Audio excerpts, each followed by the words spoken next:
2024 সালের July August এই 2 মাসে বাংলাদেশে ঘটে যায় ইতিহাসের সবচেয়ে নাটকীয়, রক্তাক্ত ও পরিবর্তনশীল ঘটনা।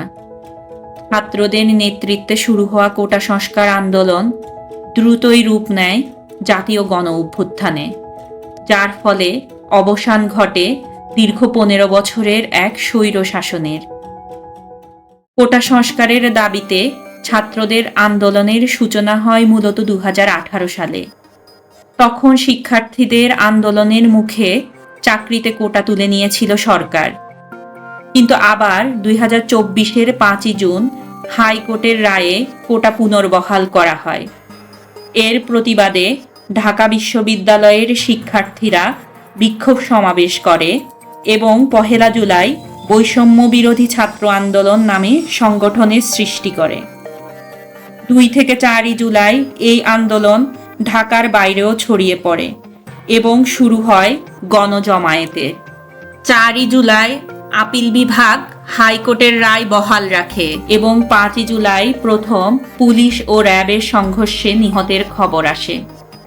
এর প্রতিবাদে 6 জুলাই বাংলা ব্লকেড কর্মসূচি পালন করা হয় এবং 7 জুলাই থেকে অনির্দিষ্টকালের জন্য বিশ্ববিদ্যালয়, কলেজে ক্লাস ও পরীক্ষা বর্জন করা হয়। 9 থেকে 15 জুলাই এই সময় সামাজিক যোগাযোগ মাধ্যম আংশিকভাবে ব্লক করে দেওয়া হয় এবং ছাত্রলীগ ও ক্ষমতাসীন দলের কর্মীরা সারা দেশে প্রতিবাদরত নিরীহ শিক্ষার্থীদের উপর নির্বিচারে হামলা চালায়। 16 জুলাই এই দিন সরকার সকল শিক্ষা প্রতিষ্ঠান অনির্দিষ্টকালের জন্য বন্ধ ঘোষণা করে এবং শিক্ষার্থীদের হল খালি করতে বলা হয় এবং এই দিনই রংপুরের বেগম রোকেয়া বিশ্ববিদ্যালয়ের নিরস্ত্র শিক্ষার্থী আবু সাইদকে পুলিশ গুলি করে হত্যা করে। 17 জুলাই জাতিসংঘ উদ্বেগ প্রকাশ করে এবং তদন্তের আহ্বান জানায়। এদিন রাতেই সরকার মোবাইল ইন্টারনেট সেবা বন্ধ করে দেয়। 18 জুলাই এই দিন রাজধানী ছাড়াও 47টি জেলায় দিনরাত বিক্ষোভ, অবরোধ, পাল্টাপাল্টি ধাওয়া চলে এবং সারা দেশে বিজেপি মোতায়েন করা হয়। এদিন রাত থেকেই ব্রডব্যান্ড ইন্টারনেট সেবা বন্ধ করে দেওয়া হয়, যা চলমান ছিল টানা 5 দিন।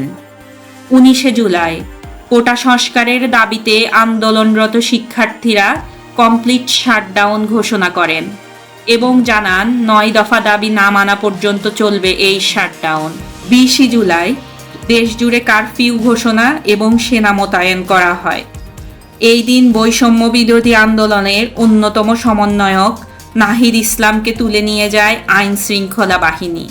21 জুলাই কোটা বিরোধী আন্দোলনের মুখে প্রধান বিচারপতি ওবায়দুল হাসানের নেতৃত্বে 7 জন বিচারপতির পূর্ণাঙ্গ বেঞ্চ পূর্বের কোটা পদ্ধতি বাতিল ঘোষণা করে 93% মেধা ও 7% কোটা রাখার পক্ষে রায় দেন এবং 22 জুলাই হাইকোর্টের এই রায়কে প্রজ্ঞাপন হিসাবে অনুমোদন করে 23 জুলাই গ্যাজেট ঘোষণা করা হয়। 24 জুলাই 5 দিন নিখোঁজ থাকার পর কোটা আন্দোলনের অন্যতম 3 সমন্বয়ককে চোখ বাঁধা অবস্থায় পাওয়া যায়।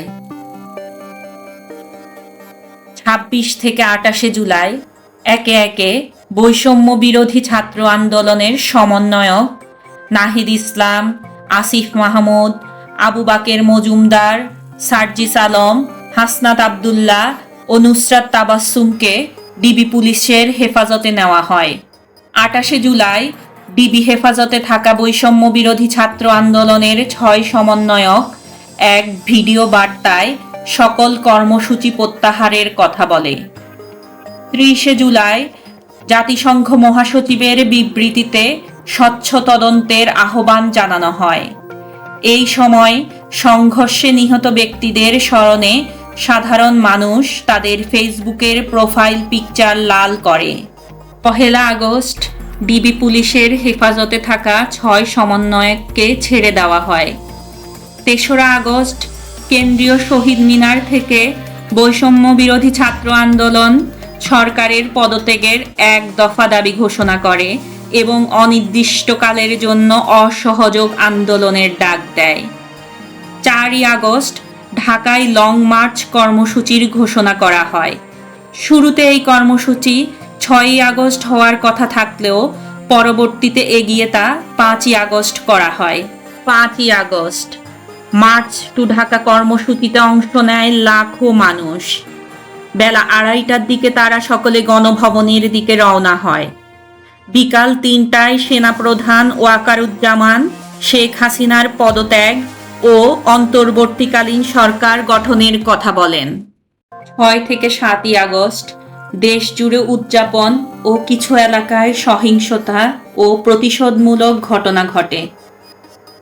8ই আগস্ট নোবেল বিজয়ী ডক্টর মোহাম্মদ ইউনূসকে প্রধান করে 16 জন উপদেষ্টা সহ গঠন করা হয় অন্তর্বর্তীকালীন সরকার। জুলাই আগস্ট 2024 শুধু একটি সময় নয়, এটি ইতিহাসের একটি উত্তাল অধ্যায়, একটি প্রজন্মের আত্মত্যাগ, জনগণের সংগ্রাম আর গণতন্ত্রের নতুন সূচনা।